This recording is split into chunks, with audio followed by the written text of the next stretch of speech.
Bye, Maple. Yeah, not too far. Bye, girl. Thank you. Yeah. I have lots of fun memories. Bye-bye.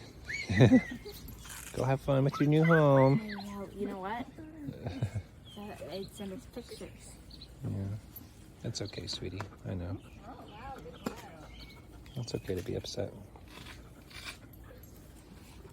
I know.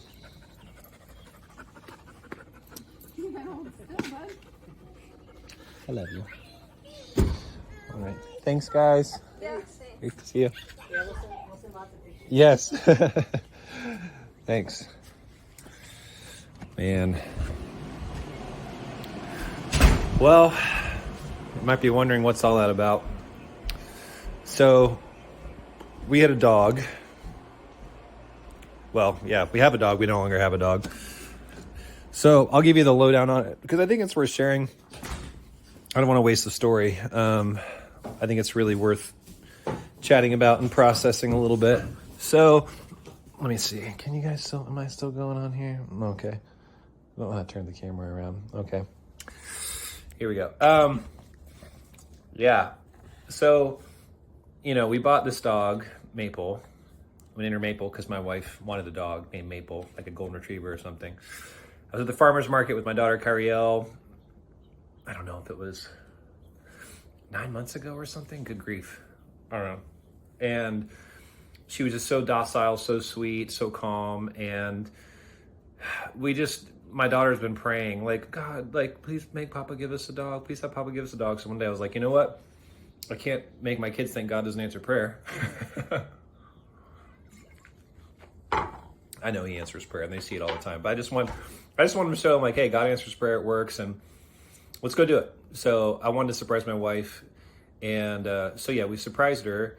And I don't remember if it was around her birthday, but regardless, got the dog, brought her home, and she was nothing like the way she was at the farmer's market after a couple of days. Just super loud and like barking and, you know, just, I mean, she's a puppy, right? But, you know, scratching and jumping. It was just crazy. So, sorry, it's allergy season over here in Tennessee. So we ended up hiring a dog trainer. And this is, you know, the bottom line is that we spent $5,000 on this dog trainer. And unfortunately, after many months of training, even her being boarded there, she didn't really change much. And she was just still very, very difficult. She would, you know, she'd get all excited. But I got 3 kids, 3 boys under 3.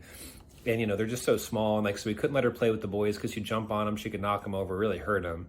So we just made the decision to sell her today. As you can see, it's really upsetting for one of my daughters who's the most attached for sure. And I just thought it'd be good to share that, you know, obviously you might listen and think, wow, you spent that much money. I mean, we just spent a few $100s on heartworm medication and all this stuff, or months of stuff. I mean, just we put in probably $6,000, $7,000, $8,000 into the dog, treats and toys and things. And it's like, it'd be easy to go, that was such a waste. But for me, I won't believe in failure, only feedback.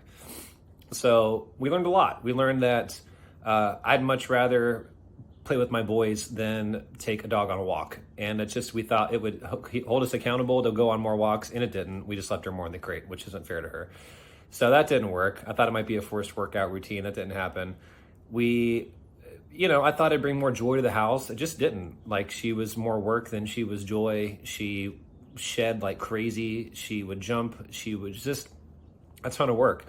We like to travel, so then we got to find a place for her to stay, you know, we have someone stay and whatever. So just a lot of expense for really no payoff. We couldn't keep her in the house because she shed so much. So then we're just outside playing with her every once in a while, but not really much at all. So anyways, yeah, so it was just it was rough. So I guess I just wanted to share and unpack this whole process just to share that, you know, sometimes you're going to invest a lot of money in business and other things, and sometimes you're going to spend a lot of money on a dog. And, you know, maybe you've tried investing in certain things in your life and thinking that this is going to be the best thing ever, and it didn't work out. It could have been a business idea. It could have been a course you took. It could have been something. But I just believe that if you really are focused on what's the win, how could you learn from it to where you don't feel like it was a waste, then you can get your money's worth out of it. So even though we spent a lot of money, part of it was the theme of, you know, like, honestly, the thing that was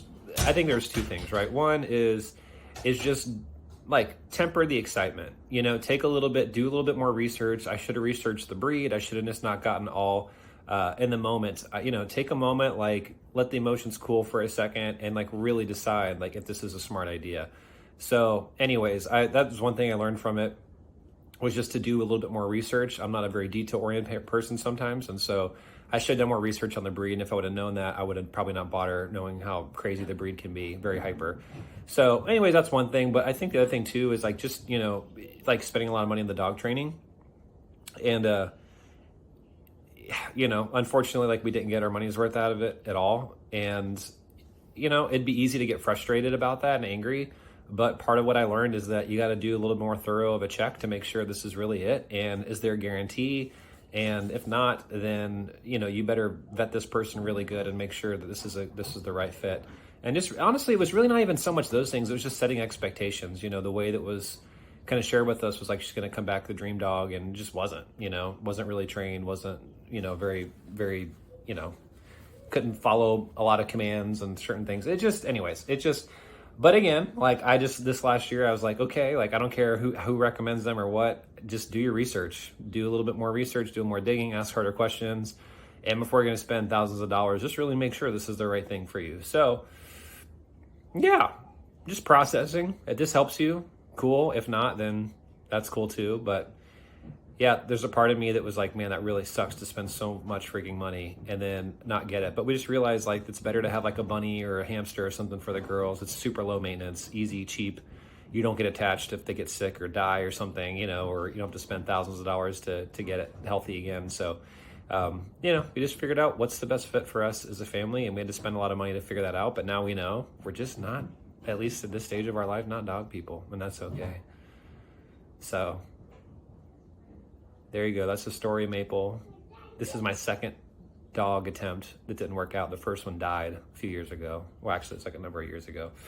After a couple weeks, or about a week, we bought her.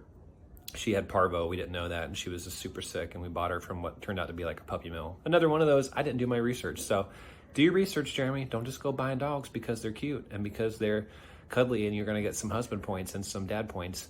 Do a little bit more research, and now we know bunny it is. So that's the story of Maple.